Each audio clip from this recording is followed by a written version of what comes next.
Assalamualaikum warahmatullahi wabarakatuh. Kepada saudaraku kaum muslim muslimat pemirsa Mutawakil Channel rahimakumullah. Sampai sekarang ini saya masih tetap meyakini nasab Ba'alawi nasab yang sahih. Keyakinan saya tidak akan pernah berubah dan bergeming walau barang sejengkal. Bagaimana bisa berubah? Wong ulama salaf dari ahli fikihnya, ahli tafsirnya, ahli hadisnya, ahli sejarahnya, dan ulama-ulama yang mengarang kitab nasab semuanya meyakini bahwa Ba'alawi adalah nasab yang sahih. Imam An-Nabahani jelas berkata, inna sadatana ala Ba'alawi qad ajma'atul ummatul muhammadiyatu fi syairil asar wal aktar ala annahu min ashahi ahli baitin nubuwati nasaba wa ahbatihim hasaba wa aktsarihim ilman wa amalan wa fadla wa adaba.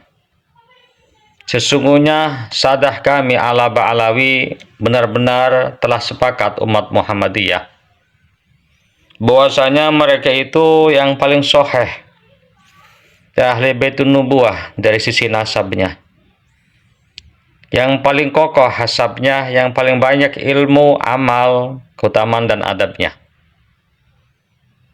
Rasulullah SAW bersabda, "Alaikum bis-sawadil a'zam." Kalian ikutilah as-sawadil a'zam, kelompok yang paling banyak. Dalam masalah ini, ulama yang mensahihkan nasab Ba'alawi jauh-jauh lebih banyak ketimbang yang membatalkan nasab Ba'alawi. Mereka hanya kelompok kecil, serpihan kecil. Dan yang membatalkan itu bukan orang yang ahli dalam bidangnya, bukan dalam bidang nasab. Seperti Murad Sukri, Syekh Muqbil, Syekh Yasin Al-Khalidari. Baru belakangan datang Ustadz Imaduddin As-Sarmani. Jadi saya akan mengatakan di kesempatan ini, walaupun 1000 Pak Imad mengatakan nasab Ba'alawi batal, saya akan tetap mengatakan nasab Ba'alawi sahih. Bahkan 1 juta Ustadz Ibnu Sarman mengatakan nasab Ba'alawi adalah nasab yang batil, tidak tertulis, tidak terverifikasi dalam kitab-kitab nasab. Saya akan bicara dengan akal waras saya. Nasab Ba'alawi diakui, diyakini akan keabsahannya oleh ulama-ulama nasab. Ya, walaupun kalau sampai 1000 Pak Imad, apalagi 1 juta, itu suatu yang mustahil ya. Sebab apa? Sebab di sisi sebelahnya ulama-ulama warasatul anbiya, orang-orang soleh ya. Tidak mungkin beliau itu sepakat dalam kedustaan. Tidak mungkin beliau-beliau itu tidak takut kalau mengaku nasab itu dianggap hal yang biasa ya. Beliau sangat tahu kalau mengaku nasab itu menisbatkan diri bukan pada bapaknya, itu dosa besar. Nah, para pemirsa, beberapa hari yang lalu, mungkin hampir setengah bulan yang lalu, kita menyimak narasi Pak Imad yang sangat mengagetkan ya, yang cukup membuat cetar ya telinga kita yang mendengar. Bagaimana Pak Imad mengatakan bahwasanya saya akan tetap mengatakan nasab Ba'alawi batil walaupun semua ulama mensahihkannya, walaupun ulama berfatwa akan kesahihannya. Nah, para pemirsa, narasi-narasi Pak Imad itu saya anggap itu suara bising nyamuk ya, yang lagi berforia dan berdendang di tempat kotor dan jorok. Saya tidak bisa lagi berkata dengan kata-kata yang menghargai lagi kata-kata seperti ini. Ya, sejatinya namanya karya ya, walaupun itu kecil ataupun ada kesalahan, harus dihargai. Kalau berangkat dari rasa tulus untuk mencari kebenaran. Tetapi faktanya untuk Pak Imad itu dengan karya Pembatalan Nasabah Alawi itu didasari kebencian, kehasudan, ketidaksukaan, sehingga belum membaca, belum melihat, sudah mengatakan ini patut dicurigai, patut diwaspadai, ada kebohongan di dalamnya. Para pemirsa,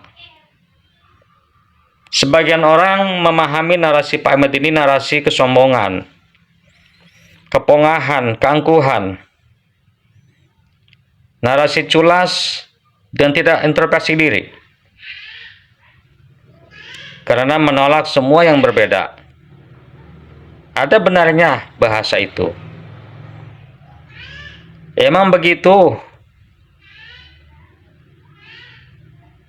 Kalau menolak kebenaran dari semua orang, itu dianggap sebuah kesombongan. Sebagaimana sabda Rasulullah SAW, "Al-kibru huwa batrul haq wa ghamtun nas." Sombong itu adalah menolak kebenaran dan meremehkan orang lain. Tidak pernah terdengar dan ditemu ucap kata seorang alim yang beliau mengatakan semua yang berbeda dianggap salah, dianggap keliru, dianggap kurang teliti, apalagi sampai menuduh ulama dan orang-orang soleh sekelas Imam Habib Abdullah bin Alawi al-Haddad berdusta dalam pengakuannya. Beliau pernah menyampaikan bahwasanya beliau adalah keturunan dari baginda Rasulullah SAW. Kalau orang soleh sekelas beliau itu dicurigai, bagaimana dengan yang lainnya? Na'udzubillah, summa na'udzubillah. Inilah cara berpikir yang radikal, cara berpikir yang dangkal. Para pemirsa, kalau orang lain memahami seperti itu ya, narasi Pak Imad itu narasi kesombongan,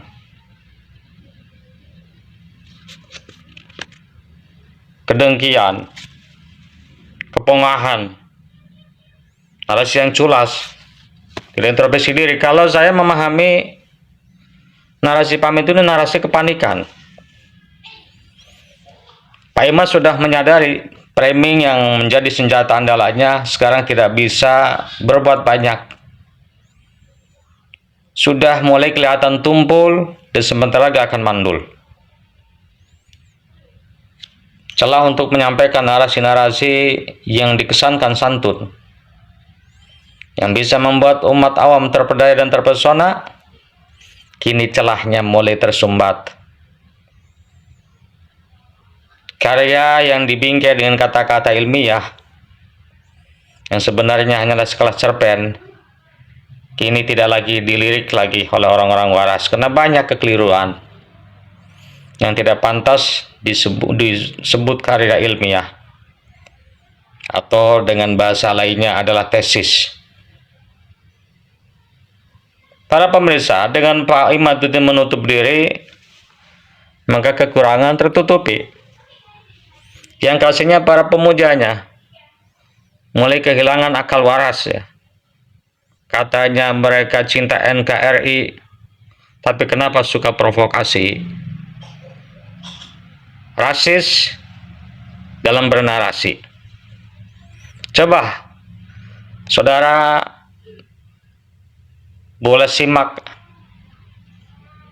di satu konten itu, ada seorang yang minta ke negara, ke pemerintah untuk memfasilitasi perang dengan Mbak Alawi. Ada satu tema dengan jelas mengatakan Mbak Alawi bisa dipenggal kepalanya. Naudzubillah, tsumma naudzubillah. Saya berharap kepada para pencinta Ba'alawi, para muhibbin ya. Muhibbin ya.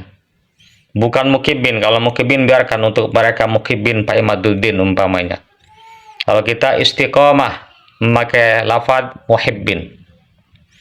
Kami sudah berbangga dari awal. Kalian menyematkan itu. Kenapa sekarang berubah?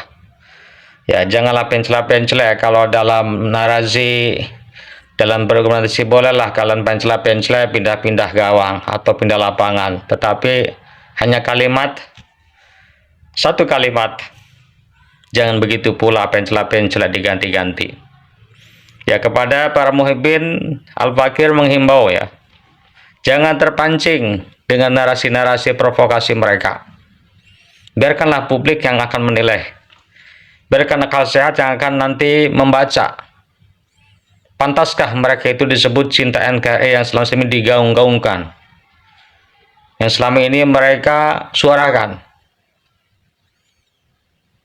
Itu saja ya. Mudah-mudahan ya umat makin bisa melihat, umat makin bisa membaca ya, bahwa kelompok ini sesungguhnya kelompok yang berbicara dengan nafsunya, bukan atas keilmuannya atau dengan bahasa yang mereka